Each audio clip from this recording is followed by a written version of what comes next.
I'm just going to go through the list and say, welcome to the call, everyone here. Lots of old faces. Guys, we went away from TGIFT channel uh, because we wanted to have more seats in the call. Stage channels can have up to 1,000. But instead of increasing the number of seats, we're going to contract supply so that it's limited just for special fast moving people. Now, the one of the downsides of the TJFT channel is, for instance, exactly contracting supply price goes up. So one of the problems is, like, for instance, Momo here is just speaking right into the channel. He doesn't know he's speaking directly into the channel. So we need, like, moderators to please just, like, look at people that are not muted and just directly mute them. So that's up to you, Kat. If you can do that, hell, just mute them. Does that make sense? So Momo's not going to jump in here. Yeah, can you guys do that for me?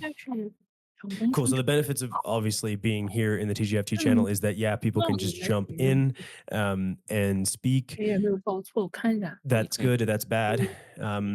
I think the upside here is that this is the way it used to be for Bittensor, the original TGFT channel, where people would just jump in and talk. And so we want to get back to that. Jay, we have Jay on the call. Jay's been here for goddamn ever.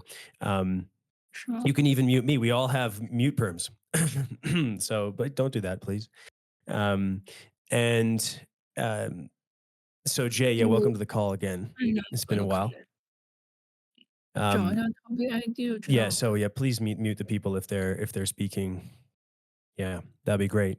So without further ado, we want to talk about what I think is a super important upgrade to the protocol. Now, it's technical, it's mathematical, but it's going to have far-reaching consequences for Bittensor, and the topic is liquid alpha.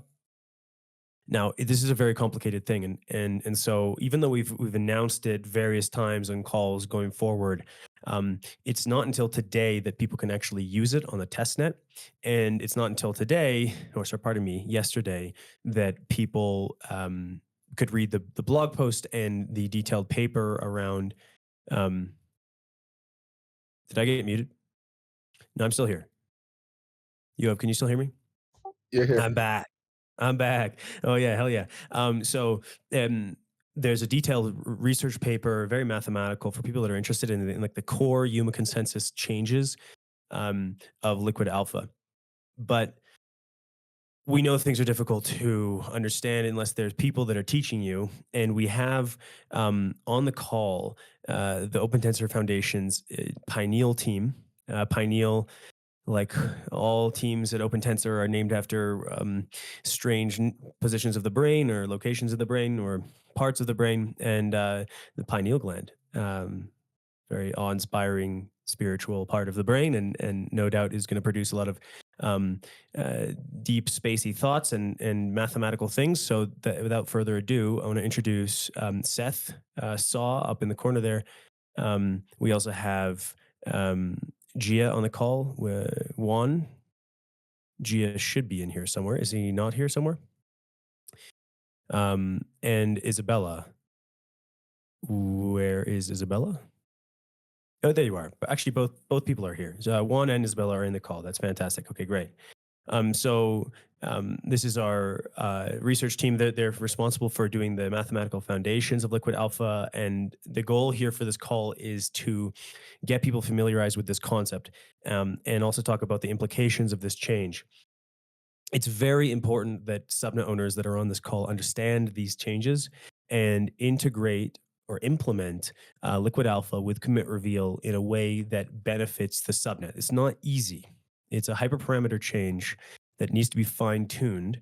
And so we're going to show you guys on the call how to fine tune the liquid alpha min and max values for a subnet. Specifically, I think it's subnet 17, Isabella, and pick the right parameters that can kick out weight copying. Now, weight copying might not be such a bad thing. People have different opinions. It's kind of a controversial topic, but it with correct hyperparameter selection.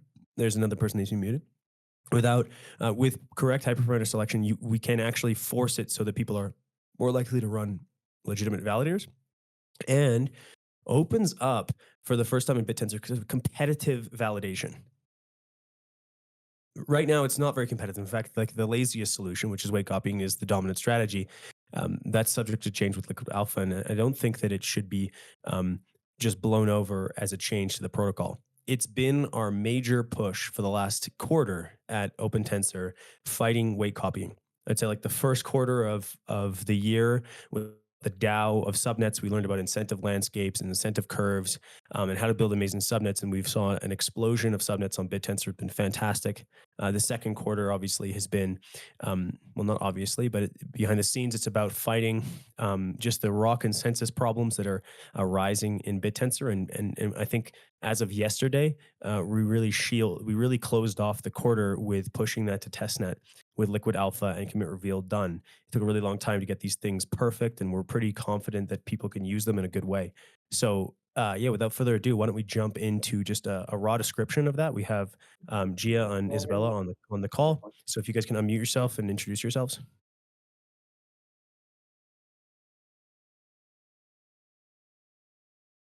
Hi. Hello, I'm Isabella. And the green dinosaur is Gia. So I think for now, Gia will give us an introduction for what does the algorithm for liquid alpha looks like, and then I will move on to the experiment sets up for liquid alpha.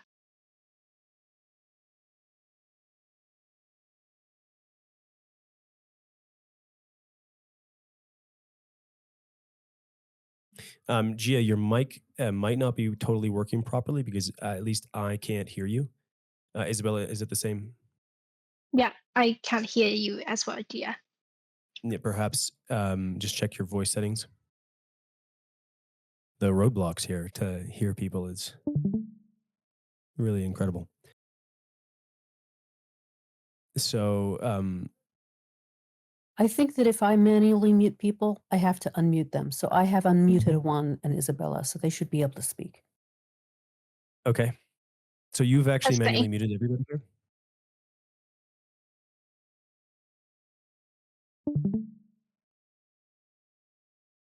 Okay. Well, Testing. yeah, we can hear Is you, there Isabella. anyone? Okay. Isabel, we can hear you. Would you like to just go forward here and do Can you the hear me? honors yourself? Yeah, we can hear you now, Gia. Okay. Excellent.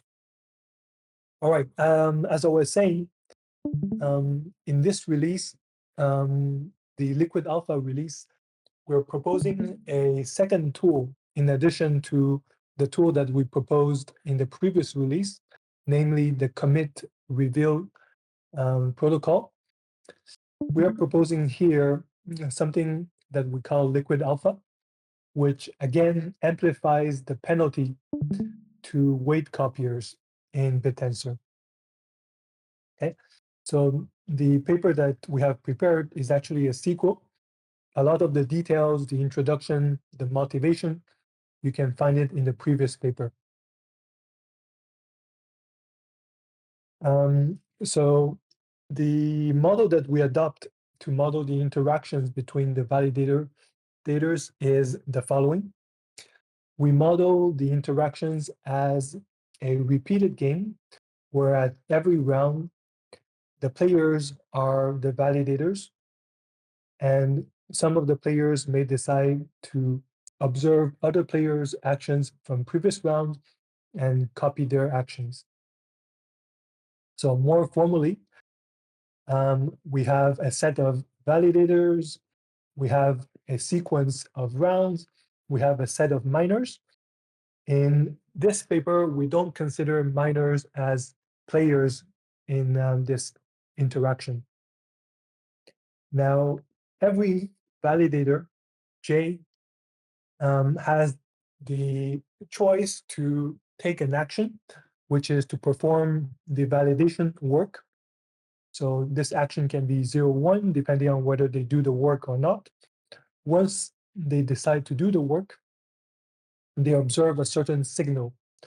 So this signal is a vector that tells them how good relatively is each of the miners relative to each other. So we denote the signal V. So if, let's say, miner 1 performs very well, the first element of this vector V would have a higher value with respect to the remaining elements. Now, finally, after observing the signal or not observing the signal, they can report a weight vector. We call this WJT. So T is the time index, J is the index of the validator. And this, again, is a vector of weights that validator J assigns to every single miner in a particular subnet. And then we can define, for this repeated game, a strategy as a function that maps histories of observed reports of all the validators in the past, plus the current signal that that may or may not be observed, depending on whether the validation work is done, and maps it into a decision on whether to do work or not, and what weight vector to report. Okay, so here equation 2 describes the policy for a single time step, and this is repeated at every time step. And then we go into details of explaining how the Yuma consensus works. Namely, Yuma's consensus takes as input the set of all weights set by all validators on all miners. It computes what are called the consensus values for each miner I. So this is denoted W bar I. So the calculation is a little bit involved. You can have a look at the equations later on. And then the important part is next that we define a set of bounds. So bounds are numbers that that are assigned by miners to validators. So they are denoted BJI. You'll notice that these BJIs, they are a sequence that is kind of Markovian in the sense that the next element in the sequence is a function of the current element plus a certain scaling factor alpha and some term delta. Okay, so when we say liquid alpha, we refer to this alpha here. And the difference with liquid alpha is that we're making this sequence alpha a function of everything that we have observed in the past. So it becomes an adaptive sequence as opposed to a static alpha that we had previously before the release. So next, these bounds are used to compute the dividend shares that each validator receives according to this formula 16. So it's bound times the miner incentives and summed up over all the miners. By the way, feel free to interrupt if you have any quick questions. We'll ask questions at the end here. We're very close. Yeah, we're almost there. So once these dividends are calculated, we can define the total utility or total reward received by a particular validator J as the sum over time of all those dividend shares. So in equation 20, so it's the sum of the dividend shares minus the cost of doing the validation work, which is some constant mu times the 0.1 in this equation. There's a discounting factor gamma, so that we discount future rewards relative to the present reward. So with this defined, we can define what is the so-called penalty for weight copying. So suppose that we have a player Gia. or a validator. Yes. Gia, I think before we go, let's deeper and deeper and deeper into the math here.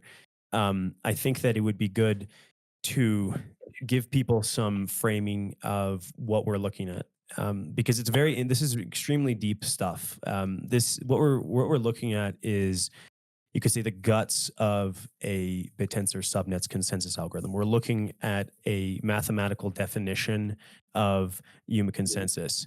Now, if we scroll back up a little bit, guys, the most important thing to look at is equation 17 in the paper here. And equation 17 is describing the way in which the bonds matrix for a subnet changes over time based on a moving average. So this means that every time we run an epoch, which is based on the tempo of a subnet, the bonds of a subnet actually change. Just like the weights, they're actually a moving average of the weights, which means that you take the current weight matrix and you multiply it by, I'm just going to server mute that person, and you multiply it by itself, or you move it over time, you average it over time. That's the moving average. And so that's what the bonds are for equation 17. And the higher the bonds that a validator has in miners, the more dividends that they're going to make in the consensus algorithm. So this is actually like the core of what produces the game for validators. If you can have bonds inside of a high, by the way, Ref, I'm going to mute you. If you can have bonds inside of a miner, which means you set weights in a miner early on, and then it were to attain a high incentive, this would give a validator its highest score, which is what determines the APY for the validator, is what determines the dividends for the validator. And that's what actually forces the validators to be in consensus. If they want to maximize their return in a subnet, they need to have high dividends. And so this is fairly complex mathematics, but Gia, we won't go through the whole paper. The whole paper is actually a detailed description of the multi-step game played by validators and how liquid alpha changes the dividends when in conjunction with commit reveal, which I think that it would be beneficial to actually jump into a more layman's description of how that works. Isabella, I know that you're gonna do a description past what we're looking at right now. Are you gonna go through the actual Medium article, Isabella? Okay, yeah, I can I can give a description for like how does liquid alpha work briefly. So let me share my screen. So you have asked, is the core of the change the moving average? Exactly. So the core of the change of liquid alpha, as it's called, or consensus alpha, consensus weights, is that the way in which bonds acquire themselves or accrue into miners with the perspective of validators is changing, so that it's much more speculative. And what a validator has to do because of this change is they need to pick the miners that will eventually be in consensus rather than the ones that are currently in consensus. So it basically adds a time dilation and a speculative aspect to the setting of weights, so that a validator must find the miners that are going to perform well in the mechanism. And then, and if they're lagged, for instance, weight copiers with a commit reveal strategy, they can't participate in that speculative game. They're always going to be late to the party, the last fool, you could say, and have a lower dividend. So, but anyways, Isabella is going to give us some more color here.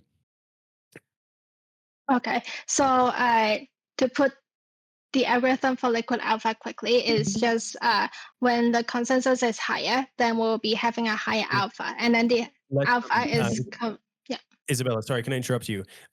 There's some terms here that we should define. So consensus is a really important one that is relevant to this conversation. Consensus is effectively the average weight. It's not exactly the average weight, and I don't want to get into the mathematics. It's actually a stake-weighted median weight, somewhat different than an average. But consensus is this average of the weights associated with it. So when a miner is in consensus, we would say it's when it has a high stake-weighted weight attached to it from a validator. So when Isabella says here, when the miner has high consensus, that's what she means. She means there's a lot of weights from most of the validators measured by stake attached to or set in the weight matrix associated with that miner. Yeah, so it's like in other words, consensus is just the weight that most of the miners agrees with in the subnets. So for the liquid alpha to work, the way it goes, like when the consensus is high, then the liquid alpha will be higher, such that like it will be slower for the bond to get updated. And then like this is the sigmoid function, like in equation 30, this is a sigmoid function where we are mapping the consensus into an alpha.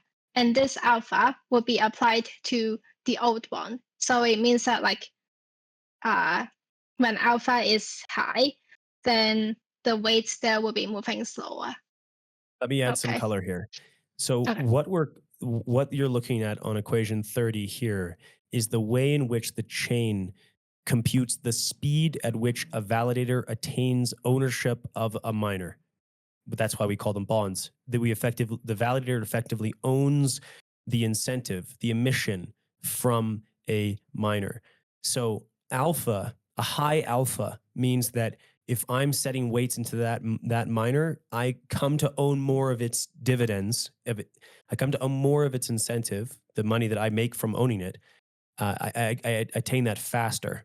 So a high alpha is what validators are attempting to get in miners that will have a high incentive, because if I can come to own a lot of it, I can buy it early, so to speak, I can get that. So Isabella is talking about the calculation. Line 30 here is the calculation, the way that we determine what that alpha is based on how agreed upon that miner is. So specifically, if the miner is in a high agreement, everyone agrees that this miner is really good, the alpha is really low. So you can't come to own it very quickly.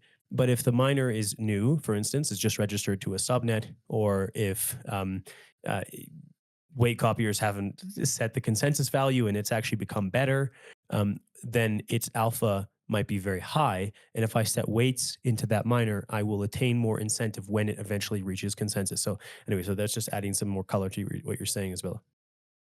Okay, thank you so much. And that's like very accurate.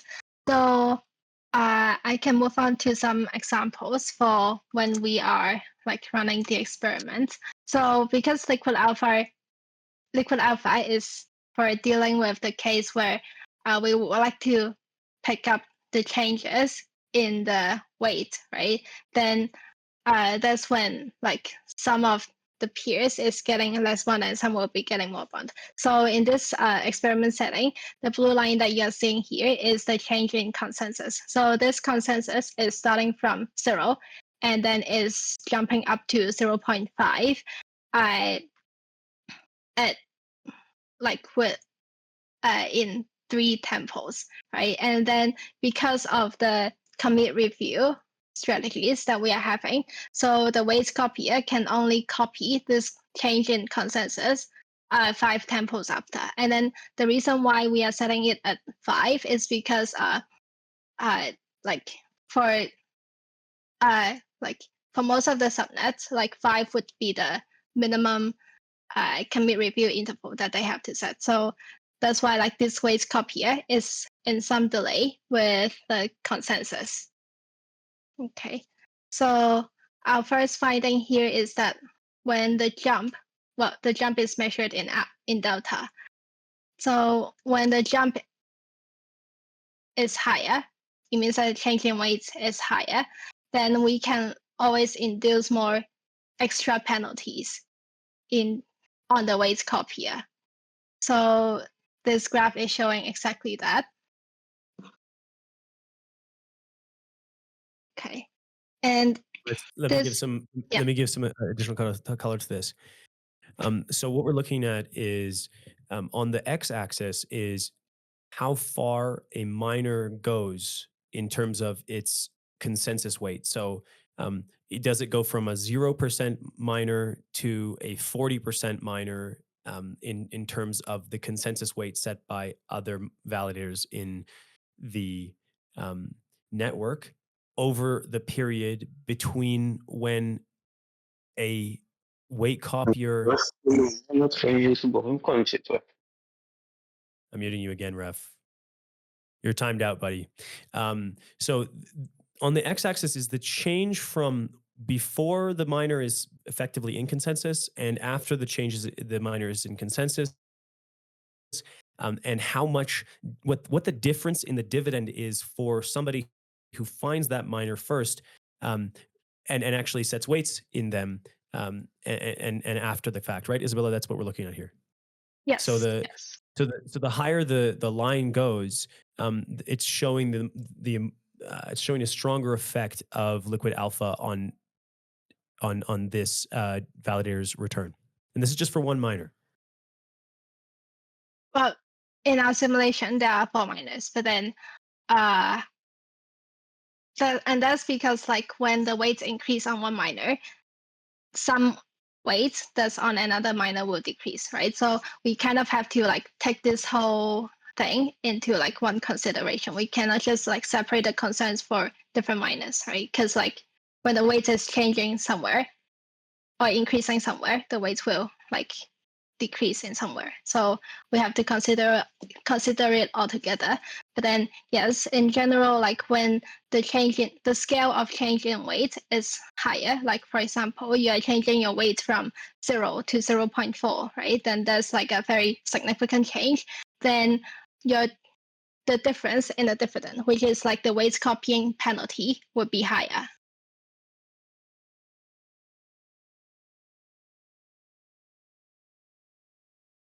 Okay, let me move forward if that's clear.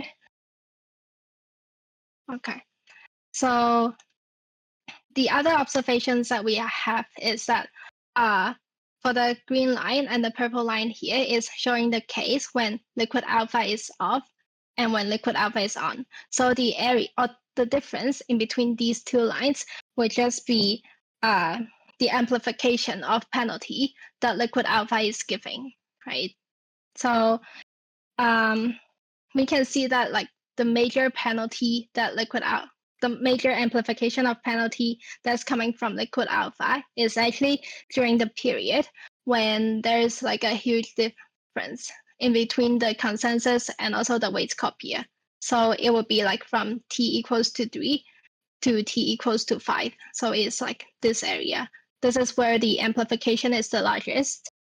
And then so soon after the weight copier catch up with the consensus from like t equals to 5 to here, where it's catching up, then like the purple line, which is the dividend to the weight copier, will soon catch up, right?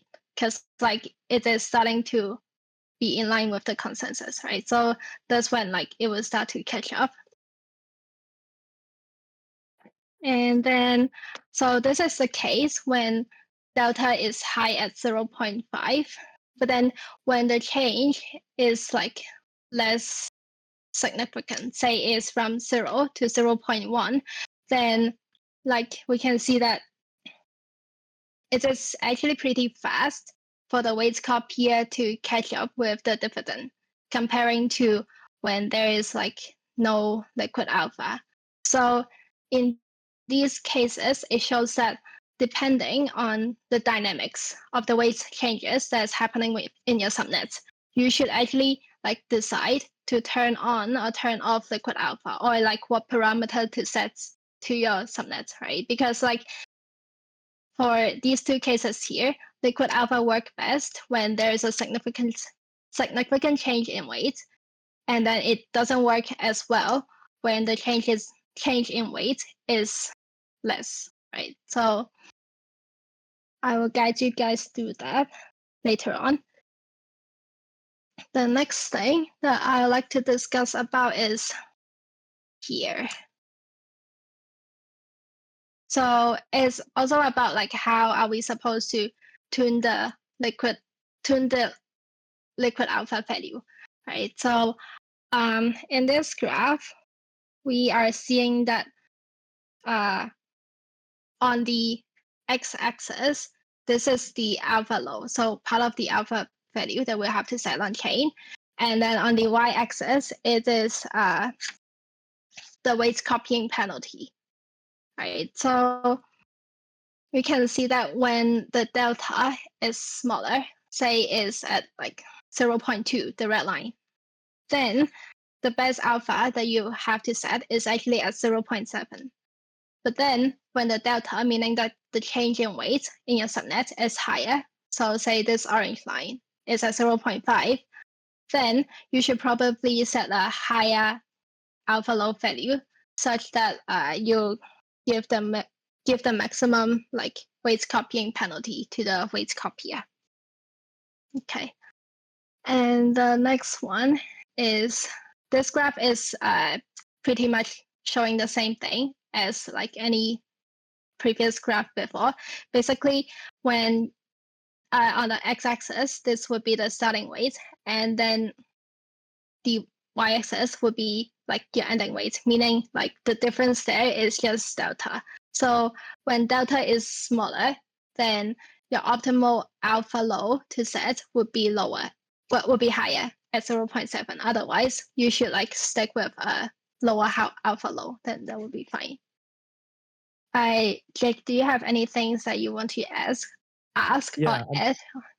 Yeah, just to give some high level of what we're looking at here, and this is really important for subnet owners that are going to use this in their subnet to approach weight copying, is that it requires tuning. I mean, there's kind of an optimal value for the hyperparameters of liquid alpha.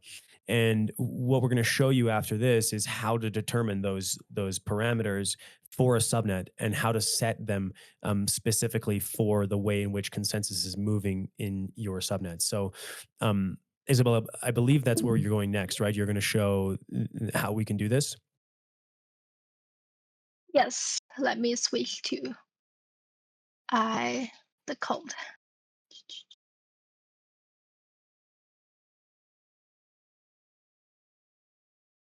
Okay. Is everyone seeing a Jupyter notebook? Yeah, okay, we can see it. Okay, so this is a notebook that has been published together with the announcement for liquid alpha. And then, okay, so first, here we are using NetUID 17 as an example. So when the subnet owners, like you guys will have to run this notebook by yourself and then like go through the same steps later on. But then here we are using subnet 17 as an example. So like when you guys run it, you should like change it to your own subnets, right? So here is just like doing all the setup for the experiment. Right. And what we're doing here, Isabella, is we're actually going to, this is a back test, right? So we're looking at historical data from the subnet, looking at the weight matrix change for the subnet and seeing and then doing an evaluation of different hyperparameters to see which one actually maximizes the effect, correct? Yes. So for the experiment, here we are taking like 60 data points, and then 60 data points is approximately like 3 days of data. So we are taking like a historic 3 days of data, and then you can also specify like at what time frame do you want to start. So here by default is at like block is a block 2 or 3 millions, right? So you can like probably change this start block to be something more recent, because like we ran this experiment like some time ago. Isabella, I don't think Okay. you have to don't run the actual experiment. Just take us through Okay. the cells. Yeah. Yeah. And then like with all of these setups, it will help you download the metagraphs. It will help you run the simulations, right? And then here comes the analysis part, where here will help you like grab all of the like experiments results. So like for each net UID that you're testing with, at certain conceal period with certain setup with certain numbers of like alpha low and alpha high, then your dividend rate will be what? Something like this. So it's just helping you to like generate all of the results. And then you will come up with a plot like this. So this plot is help you identifying like what's alpha high, alpha low, and conceal period to set. So on the left-hand side is the same, well, on the y-axis is the same like weight copying penalty that we are evaluating. So it would be like the lower, the better.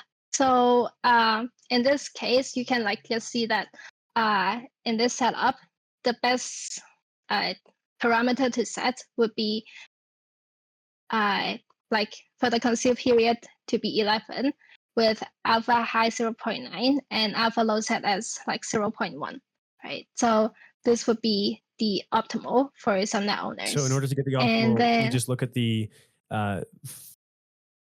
position which has the lowest value on this graph. We find its x-axis position, and then we use the title of the graph here, which is 0.9. And so that becomes the parameter we set for liquid alpha. So liquid alpha, when you turn on liquid alpha, you have to turn on both the high and low alpha value, which is basically the min and maximum for the consensus. Sorry, it's the min and maximum for the alpha itself. And from there, from this graph on the right, you can attain these three values, which is also the commit reveal period. So that's 11, and this is based on just a back test. So it tells us, if you can set it to the current date and go back a certain number of blocks, this will tell you what the current best value is for your subnet. yes. And then like with these values chosen, because we want to make sure that like it works out fine. So with this value chosen, we can just see like what are how does it look like for the weight copier. So this blue line here would be the dividend for honest validator. So it's like kind of fair distribution.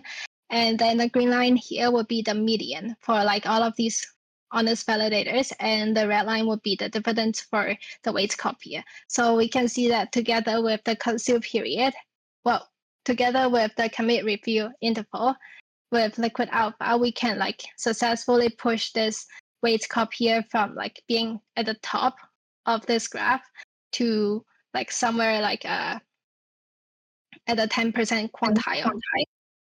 So like it means that it's working and it's good.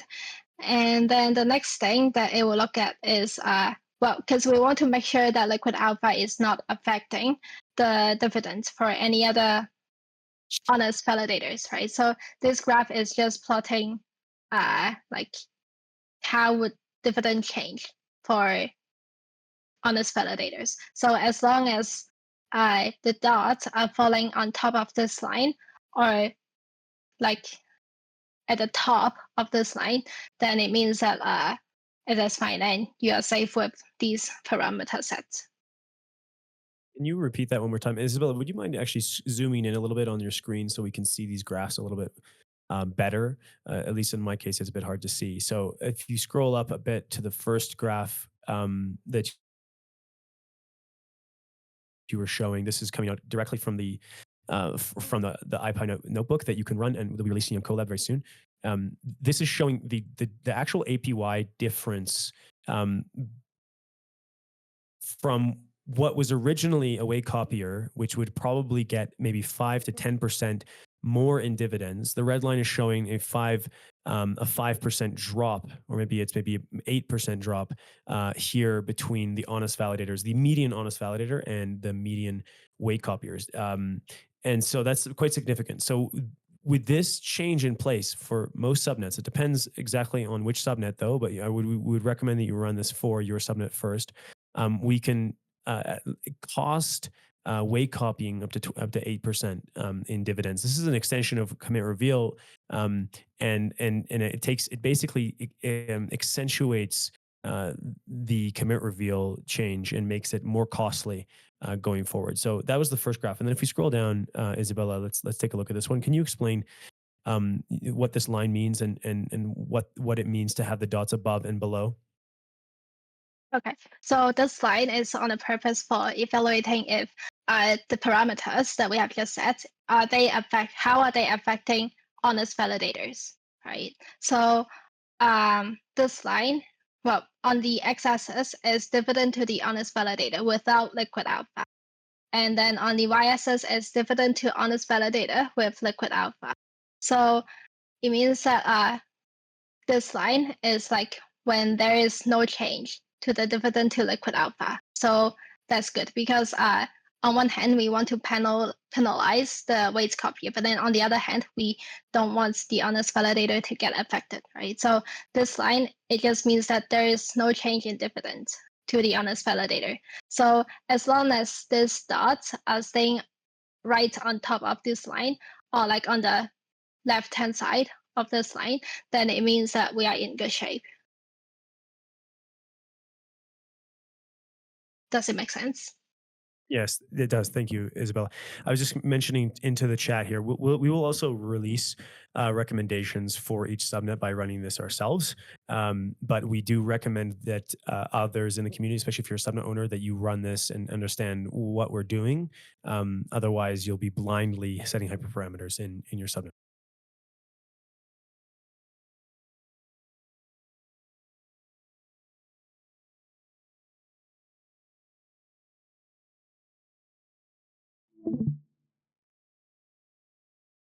Okay. So does anyone have any questions?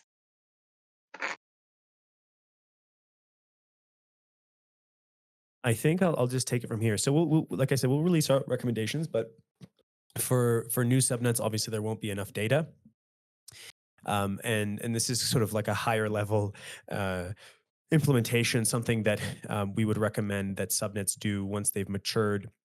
It can always be turned off. It's something that can be effectively tested over your subnet.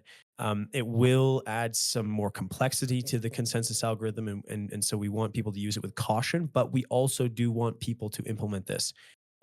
We think that it would be really positive for the ecosystem, especially for subnets, if they do this and they take kind of control of the consensus point of their subnet. So yeah, this is fairly detailed. This is unlike a lot of our normal TJFTs, which I would say are less complex. This is like super deep. This is as deep as it gets into Bittensor. So congrats to everyone who paid attention.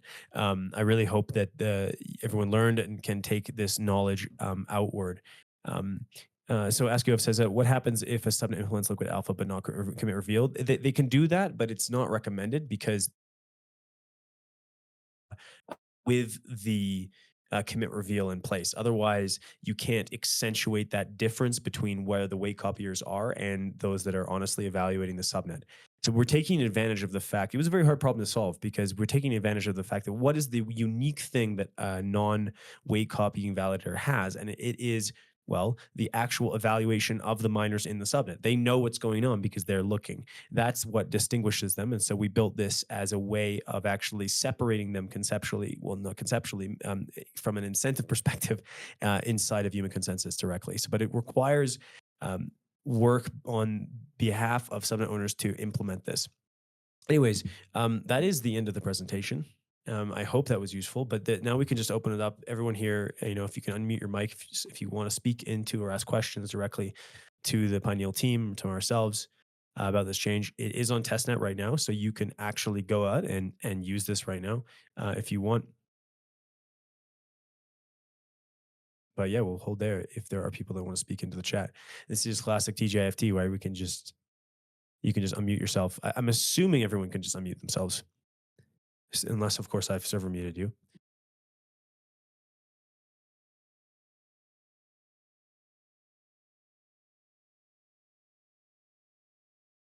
I think maybe we knock people out, Isabella. If this didn't help, I would recommend people go to the blog post as a great way to involve themselves in this change. And if you're a super power user, go and read Agia's paper. It's another framework for understanding Yuma Consensus. It's an extension upon the second paper from Francois Taco. Yeah, Nemmer said, sorry, I missed the first half. Is there any assumptions here that the way copiers are not in the majority? Yes, actually, there is some assumption here. You can see that by running these simulations. Effectively, if everyone is way copying, it is somewhat more difficult for us to pull out of that. However, if a number of validators just choose to change in conjunction with commit reveal and alpha, liquid alpha, we can push out of that you could say a tractor state or local minima where weight copiers are the most successful dominant strategy, and it just takes a little bit of coordination on behalf of the validators to move in that direction. So that's the answer to your question, Emery. And I'm sure you can read the paper directly and look at the mathematics yourself, and you should be able to see if this works on 19.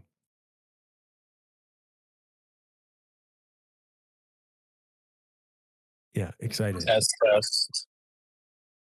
Can you hear me, Test. Colin? We can hear you. Yeah, we're loud and clear. Awesome. So this might have been answered, but I'm wondering why a lot of these new features weren't just turned on and like implemented like forcibly onto each subnet.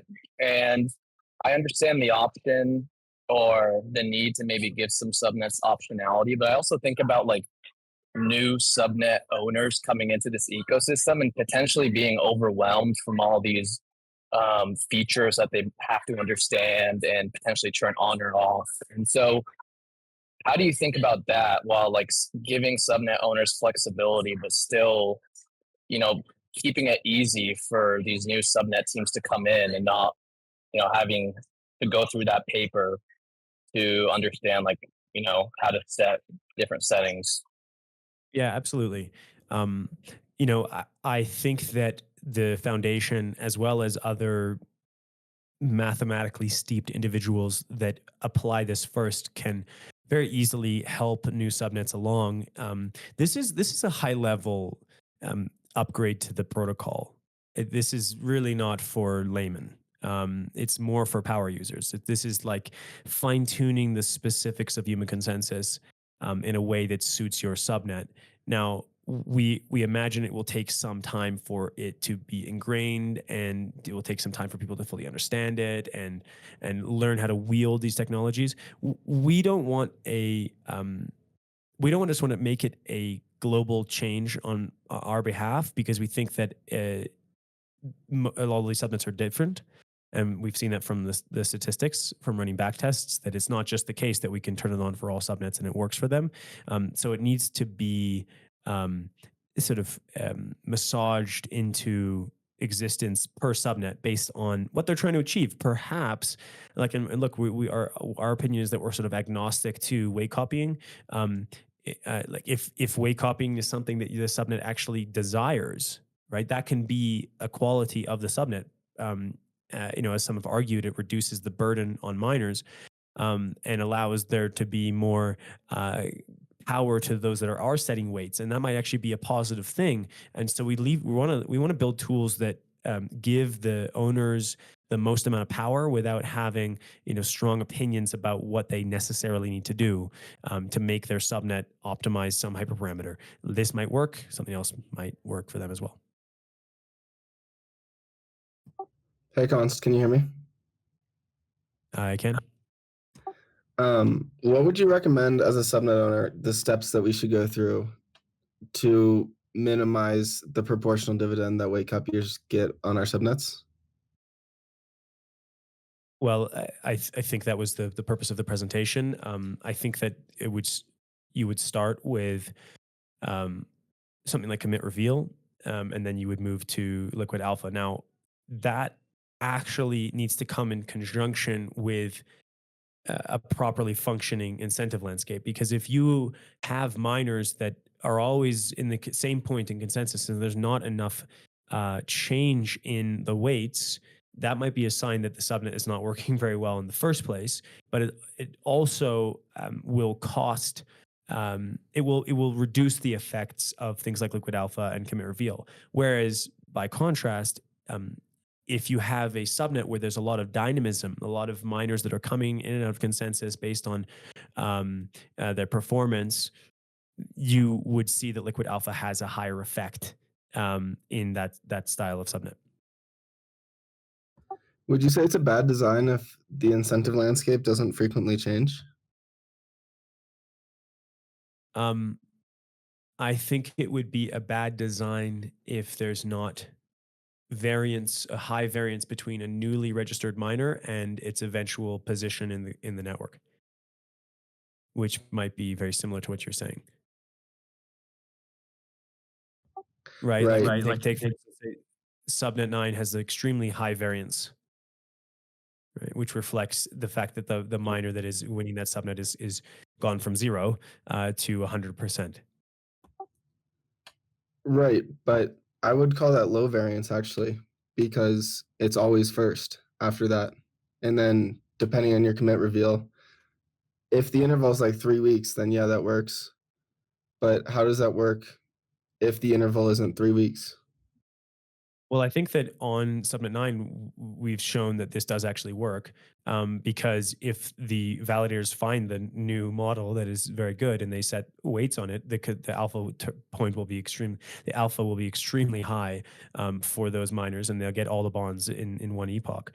So assuming your commit reveal is longer than one epoch, on a subnet like that, properly defined, if you can properly define the terms there, you'll see that, yeah, like the effect would be massive in terms of the dividends, but not over. Like then everyone would converge and it would be it would be fine. And weight copying on subnet 9 is not a problem. Everyone just gets the same because the consensus point is so well defined and everyone has a v trust of 100%. But in that transition, there's a high variance, and the alpha does really matter, right? And the bonds really do matter. Right. But wouldn't in the next epoch, once the other validators see this, they do the same thing, and then now they have the high alpha, and now their bonds matrix is essentially just that one miner?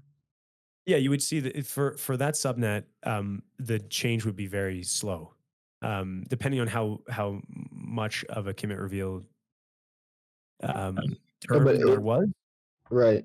If you can make Mhm. alpha though essentially one, so that once there's a new best miner on subnet 9, it gets all of the weights immediately, and then assuming you have a commit reveal as well, the weight copiers, how many epochs would you say would take them so that that one miner has all of the weight in their bonds matrix?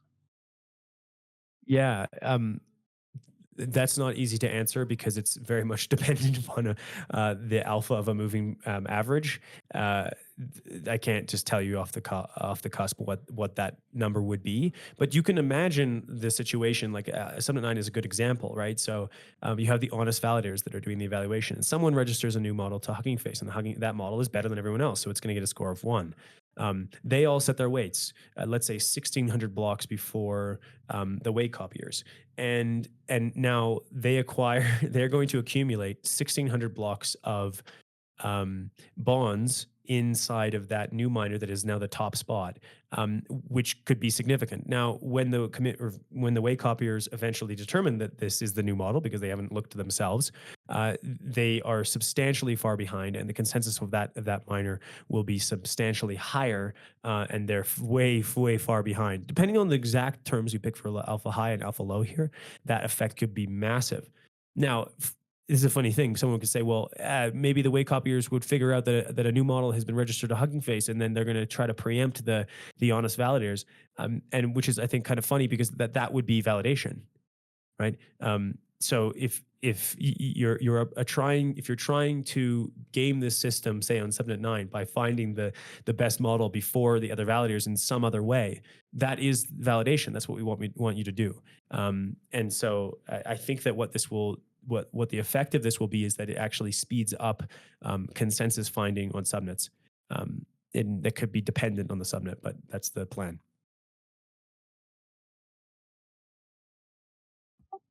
Okay, thanks. I'm still trying to understand it. It's pretty complex. It's fairly complex. It's a great opportunity for all of us, though, to get into the deep of Bittensor. What makes Bittensor run really is Yuma Consensus, and the accumulation of bonds is like the core mechanism that makes it so that the subnets actually work.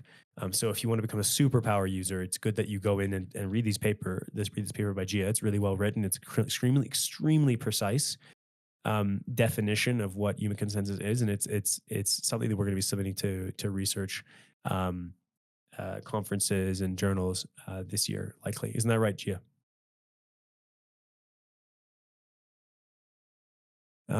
Maybe there's some more questions here from Ref. Do we need all subnets to do this?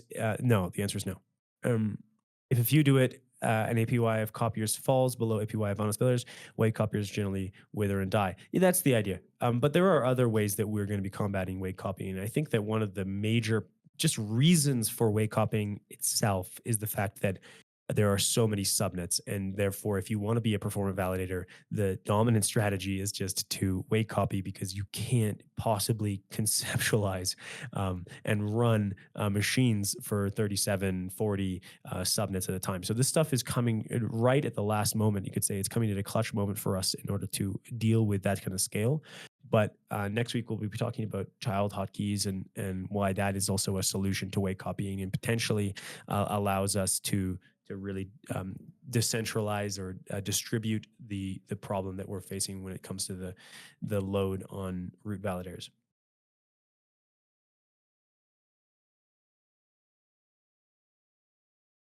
Okay. Great. Any questions from anyone else here?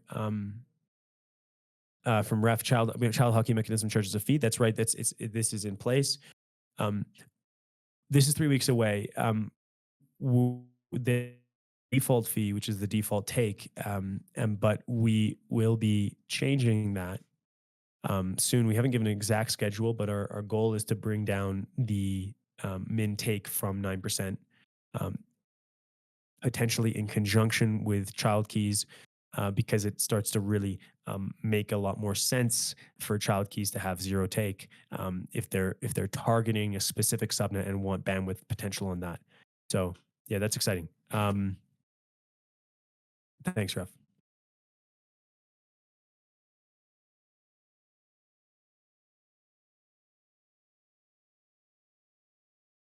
Typing. People can also just unmute themselves and speak if they want.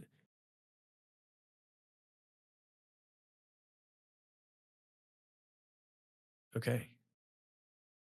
Well, Rapido, you're typing too slowly. There you And this is kind of adding on or building on my initial comment. So like a new subnet owner, for example, that comes in probably doesn't initially understand like the problem of weight copying, right? And so like why wouldn't like by default commit reveal be turned on and maybe even liquid alpha? Like why not just turn, because it just makes it easier for them and give existing subnet owners the option to turn it on, since they might mess up with their current system. But why not just like all this hard work you guys did, have it turned on by default? Because I mean, it's what's best, right? Yeah. Honestly, it's because, like I said before, to this question, it needs to be tuned. This hyperparameter needs to be tuned for the specific subnet, and that can change.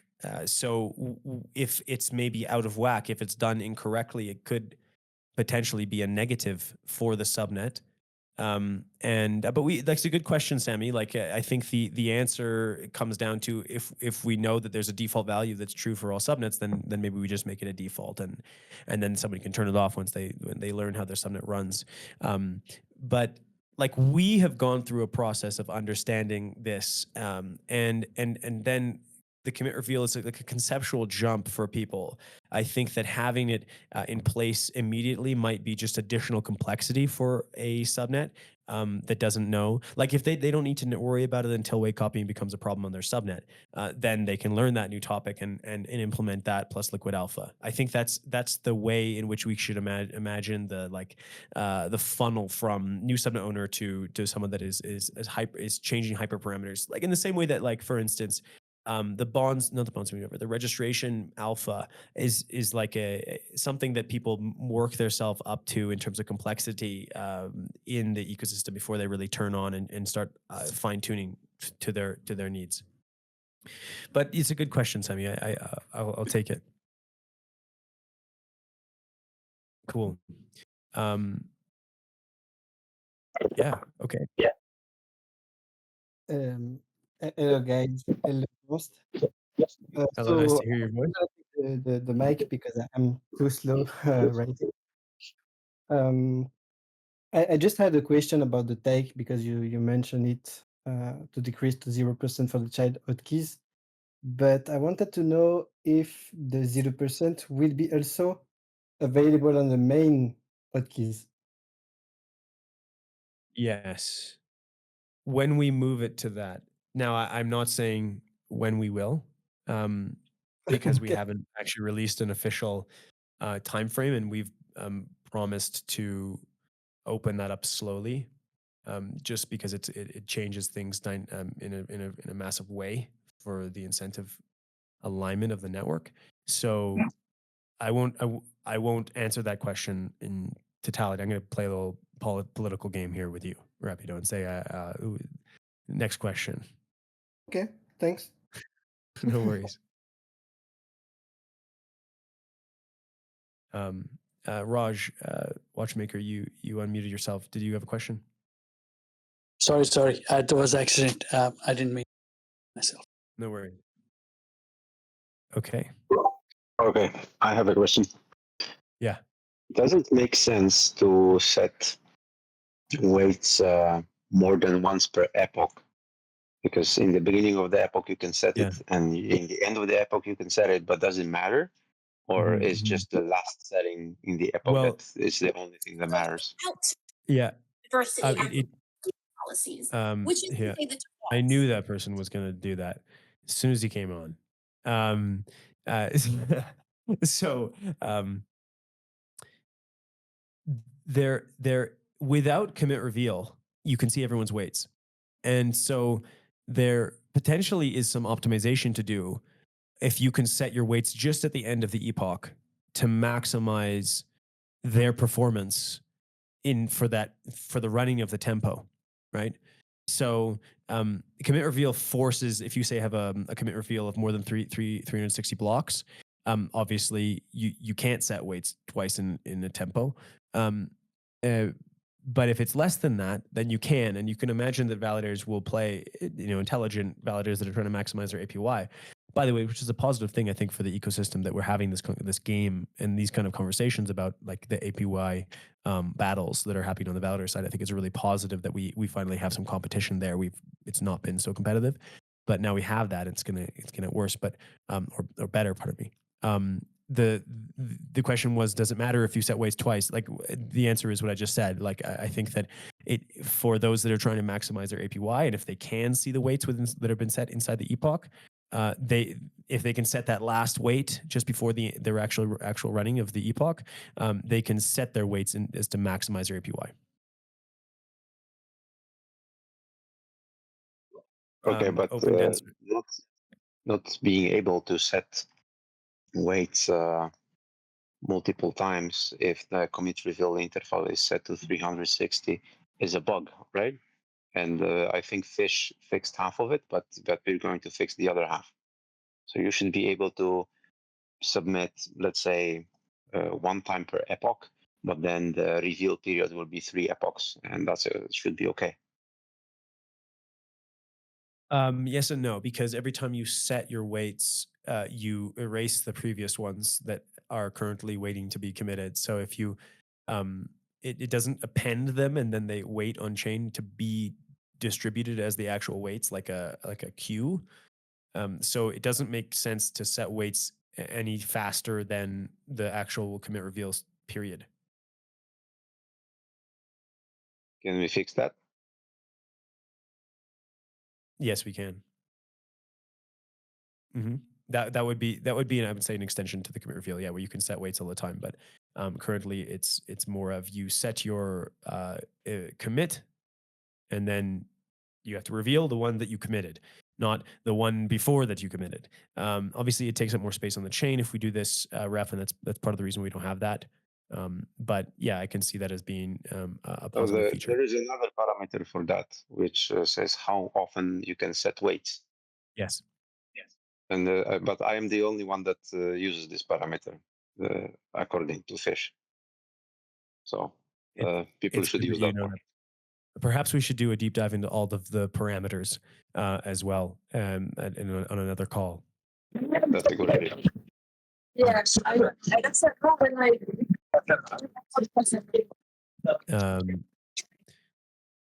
Who needs to be muted? It's you, Robert. You're gone. You're booted off the island. Okay, were there any questions? So openness is, if these values are not set, does the default behavior change? And the answer is no. So this is a no up. This is a no up if you don't want to turn this on, which may be something you want to do. Is someone's mom yelling at them? I think so. Yeah, typical. So far, only 23 and 12 played with commit reveal. So, Ref, actually, what's your experience with commit reveal on 12? We don't use it yet, but we have a special plan for it, because what Isabella did was she assumed that the subnets are going to behave the same way that they did behave so far.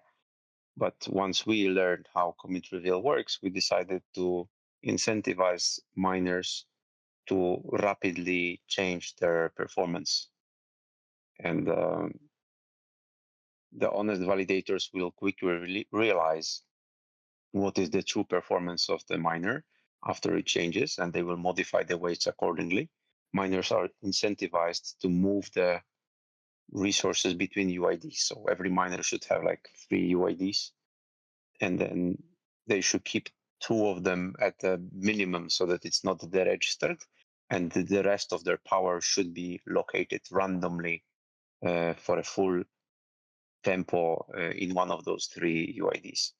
And unless you test to make sure which one has the resources, you're not going to know.